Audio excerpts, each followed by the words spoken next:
Did you know this time of year is the busiest time of year for gardening?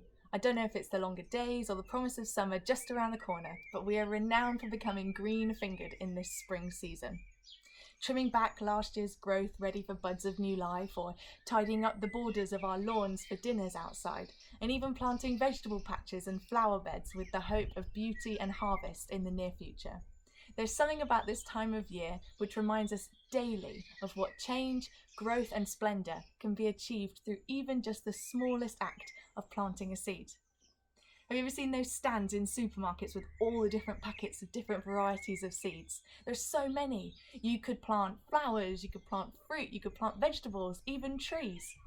But we don't just plant one seed and expect to see a whole garden bloom. Instead, we plant lots of seeds, and some of them will flourish and some of them won't.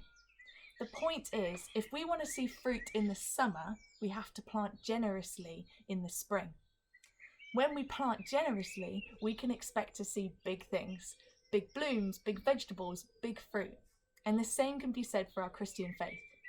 In 2 Corinthians chapter 9 verse 6, we are taught that whoever sows sparingly will reap sparingly, and whoever sows generously will reap generously. In our faith, if we sow generously, we will see God's kingdom flourish.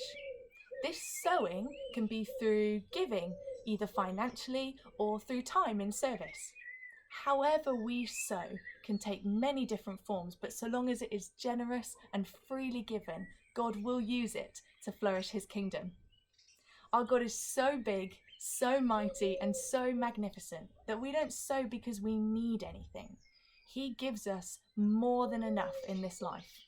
He didn't even spare his own son so that we could have life in all its fullness in him.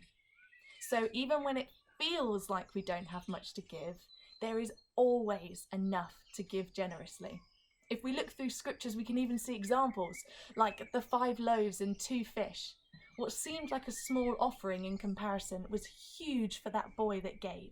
And because of that generous gift, thousands of people were blessed that day.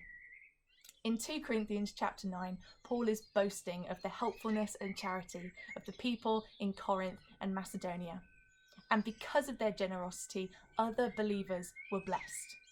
So during this troubled time, how can we, how can I, how can you sow generously to see God's kingdom flourish this springtime?